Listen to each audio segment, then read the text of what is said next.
करके आ रहा हूँ। आज का टॉपिक है विद्युत द्विध्रुव की निरक्षीय रेखा अर्थात अनुप्रस्थ स्थिति पर स्थित बिंदु पर विद्युत क्षेत्र की तीव्रता के लिए व्यंजक।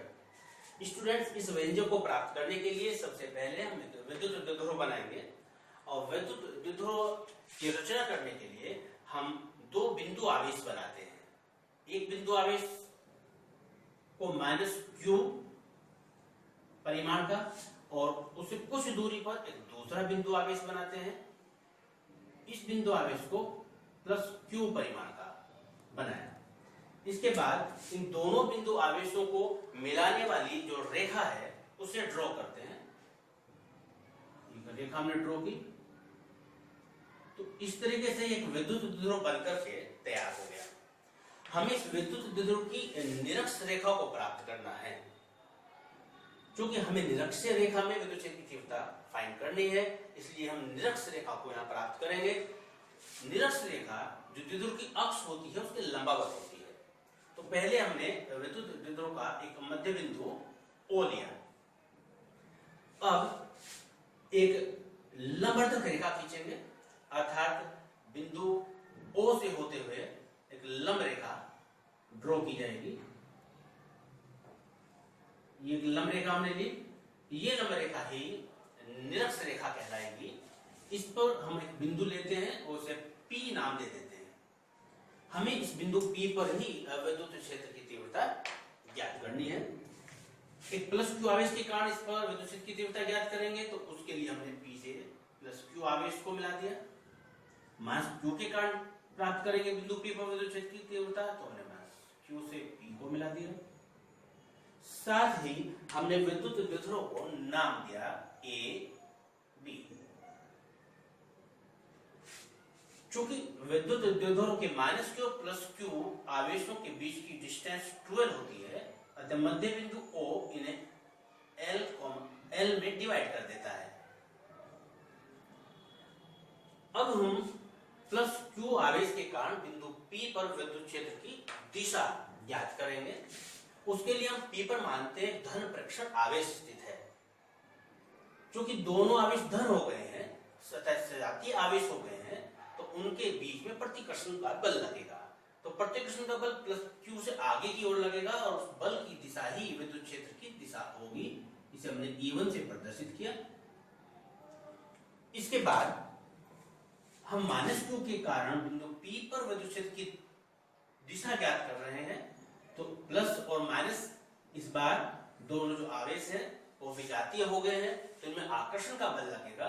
तो P पर जो विद्युत क्षेत्र की तीव्रता की दिशा होगी वो P से A की ओर होगी। इसे हमने E2 नाम दिया।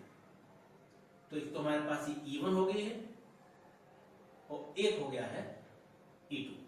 अब बिंदु P पर जब हम परिणामी तीव्रता दिखाएंगे तो ये बिंदु P पर परिणामी तीव्रता होगी, जिसे हम E से प्रदर्शित कर रहे हैं। इस एंगल को हमने यहां थीटा लिया, तो ये एंगल भी यहां थीटा हो जाता है। अब हम +q आवेश के कारण बिंदु P पर विद्युत क्षेत्र की तीव्रता ज्ञात करेंगे। उसके लिए हमने पहले मान लिया है कि विद्युत द्विध्रुव AB एक ऐसे माध्यम में स्थित है जिसका परावर्तनांक k है, तथा द्विध्रुव की लंबवर्धक रेखा पर बिंदु P पर विद्युत क्षेत्र की तीव्रता ज्ञात करनी है। जब हम +q के कारण बिंदु P पर विद्युत क्षेत्र की तीव्रता ज्ञात करेंगे तो हम किसी एक बिंदु आवेश के कारण किसी दूसरे बिंदु आवेश पर विद्युत क्षेत्र की तीव्रता का जो फॉर्मूला होता है उसे यूज करेंगे। E = 1/4πε0 के q/r²। जहां r इन दोनों आवेशों के बीच की डिस्टेंस है, परंतु हमारे पास तो दोनों आवेशों के बीच की डिस्टेंस, जब हम यहाँ पर धन प्रेक्षण आवेश मानते हैं, तो √r² + l² है। कैसे फाइंड होती है? उसके लिए त्रिभुज POB में चलते हैं और पाइथागोरस प्रमेय लगाते हैं, तो PB² आता है l², और इस डिस्टेंस को हमने यहाँ पर r मान लिया है, तो l² + r²। तो जब हम PB को फाइंड करते हैं तो PB आती है √r² + l²। ऐसे ही PAO ट्रायंगल में चलकर पाइथागोरस प्रमेय लगाते हैं, तब भी ये निकल कर आती है √r² + l²। तो हम यहाँ r के स्थान पर √r² + l² रखते हैं। तो +q आवेश के कारण बिंदु P पर विद्युत क्षेत्र की तीव्रता हमें प्राप्त होती है E1 बराबर 1/4 पाई एप्सिलॉन 0 के Q upon under root R square plus L square का होल स्क्वायर। यहाँ हम इन डायरेक्शन ऑफ BP लिखेंगे, अर्थात B से P की दिशा में लिखेंगे, तो ये BP दिशा में है, डायरेक्शन के लिए हमने इसमें लिखा। इसके बाद हम माइनस Q आवेश के कारण बिंदु P पर विद्युत क्षेत्र की तीव्रता हम ज्ञात करेंगे। ये हमने फिगर में E2 से प्रदर्शित की है, तो E2 इक्वल टू होगा 1/4 पाई एप्सिलॉन 0 के Q अपॉन, डिस्टेंस सेम है, जो distance under root R square plus L square पहले थी वही डिस्टेंस अब है, तो under root R square plus L square का होल स्क्वायर। साथ में ब्रैकेट में डायरेक्शन लिखनी है, तो डायरेक्शन P से A की ओर है, तो हमने लिखा PA दिशा में, PA दिशा में। इसके बाद इसे सोल्व करके आता है E2 बराबर 1/4 पाई एप्सिलॉन 0 के Q अपॉन स्क्वायर के कारण ये रूट हट जाता है, तो आता है R square plus L square. तो स्टूडेंट्स इस तरह से हमने E1 और E2 की वैल्यू को फाइंड कर लिया है। अब हम E1 और E2 को दो घटकों अर्थात कंपोनेंट्स में वियोजित करेंगे। तो इसके लिए हम एक फिगर अलग से ड्रॉ करते हैं। हम इस फिगर से भी इसको देख सकते हैं, लेकिन ये फिगर को अलग निकाल कर दिखाया जा रहा है। जैसे बिंदु P प्रदर्शित है, जिसका विद्युत क्षेत्र की तीव्रता को हमें प्राप्त करना है, तो हमने यहाँ पर एक बिंदु लिया जिसे हमने P नाम दिया। उसके बाद हमने यहाँ पर E1 और E2 जो फिगर में यहाँ प्रदर्शित है, E1 और E2 को ड्रॉ किया। जो परिणामी तीव्रता प्रदर्शित है E,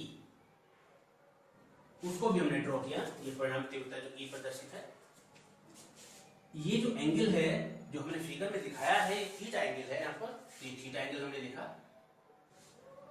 ये E1, ये E2 और ये है E। अब E1 और E2 को जो हमने दो घटकों में वियोजित करना है, तो पहले हम जो द्विध्रुव AB है, ये द्विध्रुव AB है, इस द्विध्रुव AB के लंबवत दो घटकों में वियोजित किया गया, तो AB के लंबवत एक घटक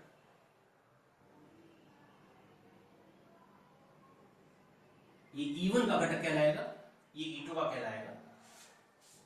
इन घटकों को वियोजित करना हम ऐसे सीख सकते हैं कि जब हमें E1 को घटक में वियोजित करना है, तो जब इसका क्षैतिज घटक निकालेंगे, जिससे हमें एंगल पता है थीटा, तो जिस एंगल पता होता है उसमें कोस में कंपोनेंट टूटता है, तो यहाँ पर जो घटक हमारे पास टूटेगा वो E1 का घटक होगा E1 cos थीटा।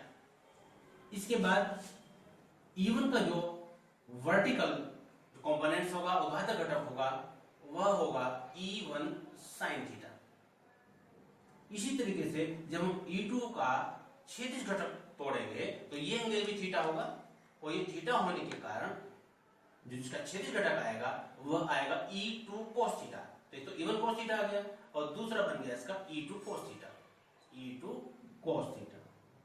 जबकि इस E2 का जो एक कंपोनेंट्स है, ये बना E2 sin थीटा। तो हमने E1 को दो घटकों में तोड़ा, E1 sin थीटा, साथ में तोड़ दिया E1 cos थीटा। ऐसे E2 को दो घटकों में यूज किया, E2 cos थीटा और E2 sin थीटा।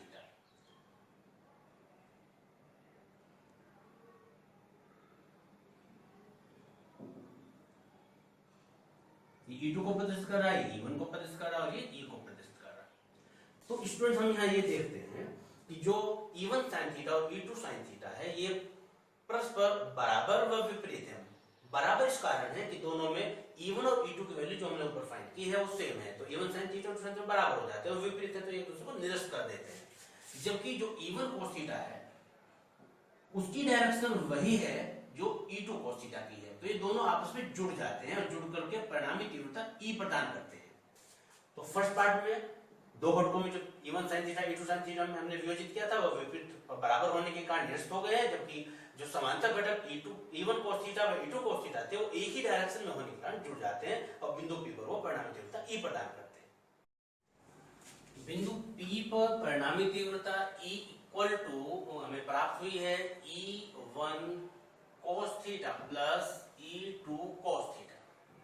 अब हमने जो E1 और E2 की वैल्यू को फाइंड किया था, वो हम यहाँ पर रख रहे हैं।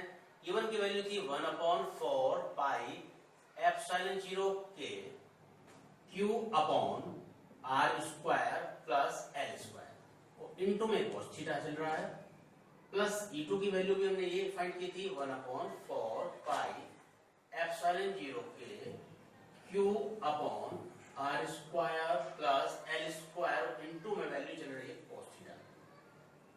अब हम ये देख रहे हैं कि दोनों टर्म सेम है और जब जुड़ेंगे तो डबल हो जाएंगे। तो ये सोल्व करके आया 1/4 पाई एप्सिलॉन 0 के Q upon R square plus L square और 2 cos थीटा। ये दोनों टर्म जुड़ के डबल हुआ है तो 2 हमने यहां लिख दिया। अब यहाँ पर cos थीटा की वैल्यू को रखना है, उसके लिए हम cos थीटा की वैल्यू फिगर से प्राप्त करेंगे। फिगर में हम ये देख रहे हैं कि एक ट्रायंगल प्रदर्शित किया हुआ है। इन फिगर में चलते हैं। इसमें एक ट्रायंगल ले रहे हैं हम POB और उसमें चल करके हमें cos थीटा की वैल्यू को फाइंड कर रहे हैं। तो ट्रायंगल हमारे पास ये है POB। इसमें से जो cos थीटा निकालेंगे तो आधार बटे कर्ण के फॉर्मूले से OB अपॉन PB आएगा। OB upon PB। अब हम OB की जो वैल्यू देख रहे हैं वो L है, OB की वैल्यू L, और जो PB की वैल्यू है वो under root R square plus L square है। तो इस तरीके से हमने cos थीटा की वैल्यू को फाइंड कर लिया है। अब ये वैल्यू हम रख रहे हैं तो आता है 1/4 पाई एप्सिलॉन 0 के Q upon R square plus L square into 2 और cos थीटा की वैल्यू को हमने यहाँ पर रखा L upon under root R square plus L square. अब इसे हम सोल्व करते हैं तो इक्वल टू बना 1/4 पाई एप्सिलॉन 0 2L3 को हमने एक स्थान पर लिख दिया अपॉन में हम देखते हैं कि R square plus L square की पावर 1 है, जबकि R स्क्वायर प्लस स्क्वायर पर यहाँ अंडर रूट अर्थात 1/2 पावर है। तो जब 1 पावर में 1/2 पावर ऐड हो जाएगी तो ये R square plus L square की होल पावर बनेगी 3/2। अब 2L3 को हम जानते हैं विद्युत द्विध्रुव आघूर्ण होता है। विद्युत द्विध्रुव आघूर्ण हमने पढ़ा है, P से प्रदर्शित करते हैं इसे हम, और P इक्वल टू होता है 2L3। तो हम यहाँ पर इस 2L3 के स्थान पर P रखेंगे। तो 2L3 के स्थान पर P रखने पर हमें जो है प्राप्त होता है वह है इक्वल टू 1/4 पाई एप्सिलॉन 0 के P अपॉन 2L3 के स्थान पर हमने वहां P रख दिया है अपॉन में R square plus L square की होल पावर 3/2। अब यदि L लेस देन R है, जो L की वैल्यू है वो R से बहुत कम है, तब जो L स्क्वायर होगा वह R स्क्वायर से बहुत कम हो जाएगा, बहुत सूक्ष्म हो जाएगा। इस कारण हम जो L स्क्वायर है उसे R स्क्वायर की कंपेयर में नगण्य मान लेते हैं, उसको इग्नोर कर देते हैं, यहाँ से छोड़ देते हैं। तो हमारे पास इक्वल टू आता है 1/4 पाई एप्सिलॉन 0 के P अपॉन ये R स्क्वायर की, इसको हमने यहाँ पे छोड़ दिया है स्क्वायर को, तो R स्क्वायर की जो पावर हमारे पास आई है वो है 3/2। यहाँ से 2 से 2 कैंसिल होने के बाद फाइनल रिजल्ट आया है इक्वल टू 1/4 पाई एप्सिलॉन 0 के P अपॉन R की पावर 3। यूनिट होती है इसकी न्यूटन पर कूलम।